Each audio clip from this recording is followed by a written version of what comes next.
Hello everybody, welcome to week 6. We are almost at the end here, almost at the end. For those of you who are first semester students here at Bryant Stratton, you gotta congratulate yourself. You're almost through the first 7.5 week semester or block, I guess you could say. And it's not easy to do. It's not easy to do basically a semester's worth in 7.5 weeks, but you're proving every single day, step by step, little by little, you're proving that you can do it. And so hopefully that's, if anything, you get out of this class really a sense of accomplishment. Look, I can do this kind of thing. This is not easy being an online student, but I can do it. I've got to buckle down. I've got to work hard. I really have to challenge myself, push myself, but I can do it. So I want to just continue to encourage you. Say, yes, you actually can do this. It's not easy. It's not supposed to be. Anything worth having is worth working for. I tell all my students that, and it's very true. This is something you have to earn, but every day, every week, you're earning it, so keep going. You're doing a really good job. So what we're doing this week is we're continuing our discussion of, our investigation of Excel. We get 2 weeks to do Excel in this class. You have one for Word, you have one for PowerPoint, which is going to be next week, but 2 for Excel. Why? Well, a couple reasons. The primary one is because Excel is just not as well known by most students when you compare it to Word and PowerPoint. It just takes longer. I mean, it can be more complex. You don't know it that well. You're really starting from scratch in many situations. Also, though, there's so many complex things you can do with Excel. We really feel it valuable to break it up into different weeks. So last week you did some work with doing charts and graphs, which I think is really, really valuable. I hope you got a lot out of that. This week we're transitioning a little bit. We're still going to be working with some tables and doing things like that, but we're going to be adding some of the functions and formulas into the mix. Now in Excel, think of Excel as kind of basically the math student's favorite tool in the Microsoft suite. It's very mathematical. You're able to do all sorts of mathematical functions in Excel. We're going to focus on a couple: sums, basically addition.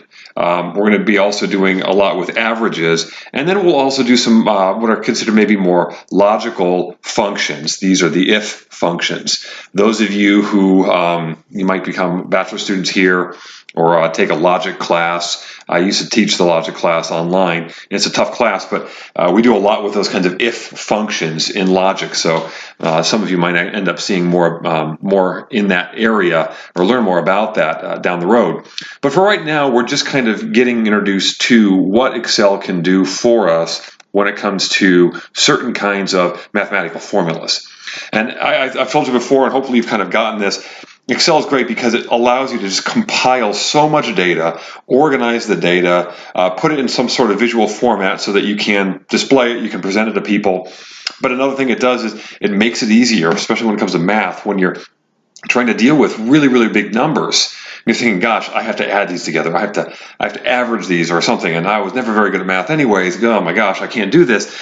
Fear not, that's one of the things that Excel can actually do for you. It actually has basically a built-in calculator, and a pretty complex one at that too. So we're going to be working on that. There's one of the assignments you're going to be doing is called the sum, average, and if function assignment.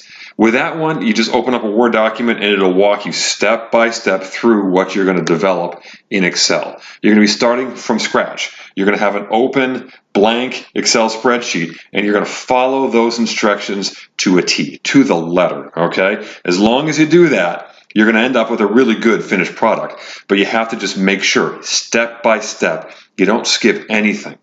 The one thing that Excel is it's not very forgiving when it comes to missing some data. It's just going to basically add or average or whatever the information that you present to it. So if you miss something, if one of those numbers is incorrect or you type it incorrectly, the rest could be thrown off. So just I tell you right now, caution you, go step by step slowly through that assignment. It's an easy one, but it's also very easy to miss some of the data. So just go little by little, and of course, let me or let Renee know if you have any questions about that. The other assignment we're going to be doing is kind of a continuation of something we did last week. There was this ACT assessment practice that you did last week, and you're going to be doing the real thing, the real deal this week. The ACT assessment, what is that? You may have heard about this in some of your other classes, perhaps. I don't know how many of you are taking like Com 104 or maybe in one of your math classes. But the ACT assessment is part of a broader kind of certification that Bryant Stratton students are going to be going through and getting. And this is basically a workplace readiness certification. And so one of the parts, this is the part that's on, I think, information, kind of information literacy and doing research online. That part we're doing in INFT 124. So you're going to be going through that. Now, it's, I think, 38 questions. A lot of the questions can be pretty complex with some charts and graphs.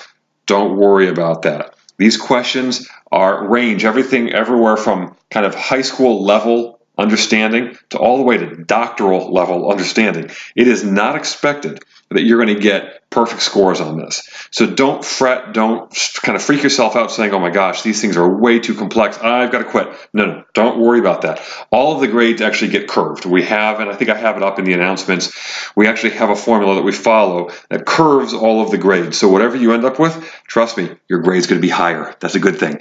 So work through that, do the best you can on that, do the best you can. And then there's a small reflection that goes along with that. So that's what you're going to be working on. The pause and practice assignments are really good ones, so I would encourage you to work through those and check your results with the kind of the answer keys that are included in that folder.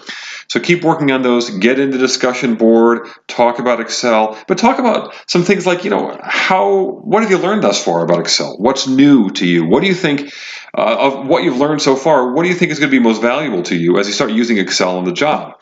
So start thinking about that. Try to kind of broaden your kind of perspective on Excel as you put together some of these discussion boards. And as always, let us know if you have any questions. Renee and I are here to help you. A lot of you have been reaching out with via email. Keep doing that. Please do. You're asking a lot of good questions, and we're here to help. So we look forward to reading what you have on the discussion boards and keep those assignments coming in. Thanks.